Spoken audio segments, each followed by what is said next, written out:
جو آگے ہم نے پڑھنا ہے وہ ہے ایجادات. جو میسوپوٹیمیا کے لوگوں نے مختلف ایجادات کی وہ کیا ہے. میسوپوٹیمیا کے لوگوں نے پہیے کی ایجاد کی. پہیے کی ایجاد جو تھی وہ سمیریوں نے کی تھی. سمیرین جو تھے وہ میسوپوٹیمیا کی تہذیب کی ایک ثقافت تھی, ایک اہم حصہ تھا. ایک اہم حصے میں یہ لوگ موجود تھے جن کو سمیرین کے نام سے جانا جاتا تھا. سمیری جو تھے انہوں نے بہت اہم ایجادات کی. انہوں نے پہیے کی ایجاد کی, جو 4 پہیوں والی گاڑی استعمال کرتے تھے یہ لوگ, انہوں نے پہیہ ایجاد کیا. اس کے علاوہ انہوں نے وقت کی ایجاد کی, جو وقت میں مختلف جو گھنٹے اور سیکنڈز اور منٹس کا حساب ہم رکھتے ہیں یہ بھی انہی لوگوں نے کیا. اس کے علاوہ حمورابی کے مشہور قوانین ایجاد ہوئے. حمورابی کے قوانین کے بارے میں آپ اگلے سبق میں پڑھیں گے. اس کے علاوہ مختلف ادبی ترقی, مختلف افسانے بنائے گئے, ریاضی کے قوانین بنائے گئے اور سیرامکس اور کشتیوں کی ایجادات بھی اسی زمانے میں ہوئی. اس کے بعد آتا ہے زراعت.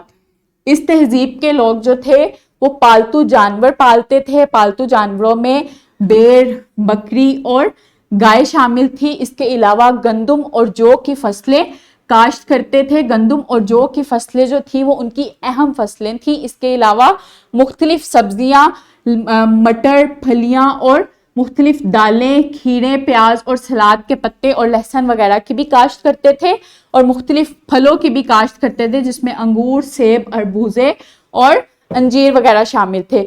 ان مختلف سبزیوں اور پھلوں کی کاشت کرتے تھے, لیکن جو ان کی اہم فصل تھی وہ کیا تھی؟ گندم اور جو. اس تصویر میں میسوپوٹیمیا کے لوگوں کی ایک خاکہ بنایا ہوا ہے جس میں وہ ان کی کاشتکاری کے بارے میں دکھایا جا رہا ہے کہ کس طرح سے وہ کاشتکاری کرتے تھے مختلف فصلوں کی. میسوپوٹیمیا کے جو لوگ تھے وہ تجارت کرتے تھے 2 طرح کے راستوں سے. ایک چونکہ وہ 2 دریاؤں کے درمیان واقع تھے اور وہ دریاؤں کے کناروں کی موجودگی اس جو ان کے اہم خصوصیت ہے کہ وہ 2 دریاؤں کے درمیان واقع تھے, تو وہ دریائی راستہ بھی استعمال کرتے تھے, پانی کا راستہ بھی استعمال کرتے تھے اور زمینی راستہ بھی استعمال کرتے تھے. 2 راستوں میں وہ تجارت کرتے تھے.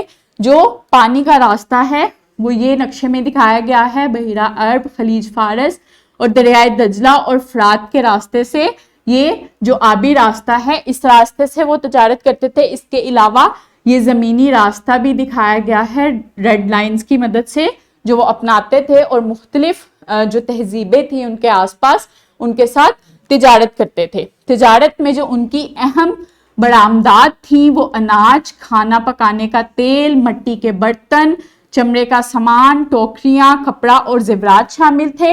اور جو ان کی درآمدات تھی اس میں مصری سونا, ہندوستانی ہاتھی دانت, موتی, اناتولیائی چاندی, عربی تانبا اور فارسی ٹن شامل تھا. جو ان کی امپورٹس تھیں وہ کیا تھیں؟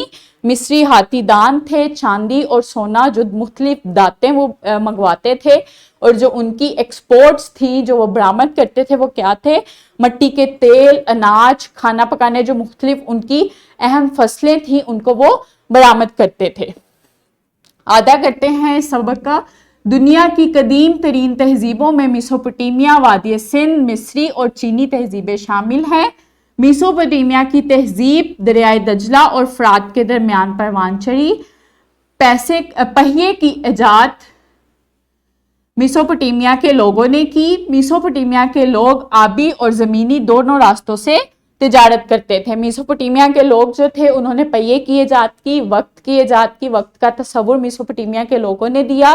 اس کے علاوہ میسوپوٹیمیا کے لوگ جو تھے وہ آبی اور زمینی راستہ دونوں اختیار کرتے تھے چونکہ وہاں پہ زمین بھی بہت زرخیز تھی اور وہ 2 دریاؤں کے درمیان پروان چڑھی تو وہ آبی راستہ بھی اختیار کرتے تھے اور زمینی راستہ بھی اختیار کرتے تھے تجارت کرنے کے لیے. اس کے علاوہ ان کی زمین جو تھی وہ بہت زرخیز تھی تو وہ ان کی جو فصلیں اہم فصلیں تھیں وہ گندم اور جو تھی جو وہ کاشت کرتے تھے. اس کے علاوہ مختلف سبزیاں اور مختلف پھلوں کی بھی کاشت کرتے تھے. آگے چلتے ہیں گھر کے کام کی طرف.